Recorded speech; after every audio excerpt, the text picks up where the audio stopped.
उस रात को जो हुआ वह नहीं होना चाहिए था। जिंदगी में ऐसा भी होगा मुझे नहीं पता था। मेरी बहन रीमा की शादी बड़े धूमधाम से हुई थी। जीजा के परिवार वाले बहुत अच्छे थे। शादी के कुछ दिन बाद में भी बहन रीमा के घर कुछ दिन रहने के लिए गई थी। सोची मैं भी थोड़े दिन के लिए घूम आऊंगी और रीमा के साथ भी रह लूंगी। मेरी बहन की सास मुझे बहुत प्यार करती थी और बहुत अच्छे से बात भी करती थी। सब बहुत अच्छे से मिलकर साथ में रहते थे। रीमा के देवर मेरा बहुत ख्याल रखते थे। दरअसल हमारी उम्र भी एक जैसी ही थी तो हमारे सोच और ख्यालात भी एक ही थे। नित्या की बड़ी मम्मी का कहना था कि हमारी सहेली बहुत पैसे वाली है, आप लोग नित्या की शादी ऋचा से करवा दें, लेकिन सब उनकी इस शादी वाली बात को हवा में ले लेते। उधर नित्या को और उनके घर वालों को मुझसे ज्यादा लगाव होता जा रहा था। हर वक्त नित्या हमारे आगे पीछे घूमते रहते थे। नित्या जी की बड़ी मम्मी की सहेली की चाची लड़की थे। वह कभी कभी घर पर आ जाती थी तो नित्या जी उससे नजर छुपाकर भागते फिरते थे, क्योंकि वह थोड़ा मॉडर्न ख्याल की थी। नित्या जी और उनके घर वालों को बिल्कुल हमारी बहन जैसी कोई और लड़की चाहिए थी, जो पढ़ी लिखी भी हो और घर भी संभाले। जैसे ही नित्या की बड़ी मम्मी ऋचा से शादी की बात करती और नित्या अंदर से जल उठते और कहते थे, क्या बड़ी मम्मी, जब होगा तो देखा जाएगा, अभी तो आप हमारी नई भाभी के साथ एंजॉय करिए। घर के सभी लोग उन दोनों की बातें सुनकर हंसते और घर वालों को भी ये लगता कि बड़ी मम्मी और नित्या की वजह से थोड़ा बहुत हंसी मजाक भी हो जाता है। बहन के ससुराल वाले रीमा और मुझसे बहुत खुश थे। बहन के ससुराल में दिन कैसे बीत जाते हैं पता ही नहीं चलता। वहाँ कोई भी ऐसा नहीं था जो मुंह फुलाकर बैठे। धीरे धीरे हंसते खेलते दिन बीत जाते थे और आखिर वह दिन भी आ गया जब घर से पापा का फोन आया। पापा रीमा के ससुर जी से बोले, हमारी छोटी बेटी रुचि को घर भेज दीजिए, रुचि की माँ को अकेले घर में बिल्कुल अच्छा नहीं लगता। आपका घर तो हमारी दोनों बेटियों से भर गया, लेकिन हमारा घर एकदम सुनसान सा पड़ गया है। बहन के ससुर ने थोड़ा बहुत आनाकानी की, लेकिन फिर मान गए। बोले, ठीक है, नित्या के साथ रुचि को भिजवा देता हूँ। नित्या जी मुझे मेरे घर तक छोड़ने आए, लेकिन अंदर से वो बहुत दुखी थे। अब धीरे धीरे हमारी बातें फोन पर होने लगी और हमें एक दूसरे से प्यार हो गया। प्यार का सिलसिला आगे बढ़ता ही जा रहा था और एक दिन ये बात हमारी बहन रीमा को पता चल गई।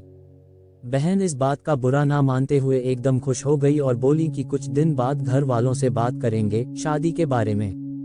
नित्या जी और मैं ये सुनकर बहुत खुश हो गए। तभी अगले ही दिन बहन की अचानक से बहुत तबीयत खराब हो गई। बहन को जीजा जी और उनके परिवार वाले जल्दी से हॉस्पिटल लेकर पहुंचे। इधर हम लोग भी जल्दी से हॉस्पिटल लेकर पहुंचे। हम लोग भी जल्दी से हॉस्पिटल पहुंचते हैं। वहां पहुंचते ही मैंने देखा बहन अंदर एडमिट थी और उनके ससुराल वाले सभी लोग रो रहे थे। नित्या की तरफ देखकर थोड़ी खुशी तो हुई, लेकिन उस समय हालात कुछ ऐसे थे कि बहन के अलावा कुछ नजर नहीं आ रहा था। अचानक से डॉक्टर बाहर आए और बोले, सॉरी, हम पेशेंट को नहीं बचा सके, उनके पेट में अल्सर था जो कि अब पॉइजन बन गया था, इस वजह से हम उन्हें नहीं बचा पाए। सुनकर सबके पैरों तले जमीन खिसक गई। रीमा अंदर अकेले पड़ी हुई थी। उन्हें देखकर ये लग रहा था कि अभी वह उठ जाएंगी, लेकिन अब वह दोबारा कभी भी नहीं उठ सकती थी। सभी लोग रोते रोते बेहाल हो गए। जी को उस वक्त देखकर बहुत दया आ रही थी।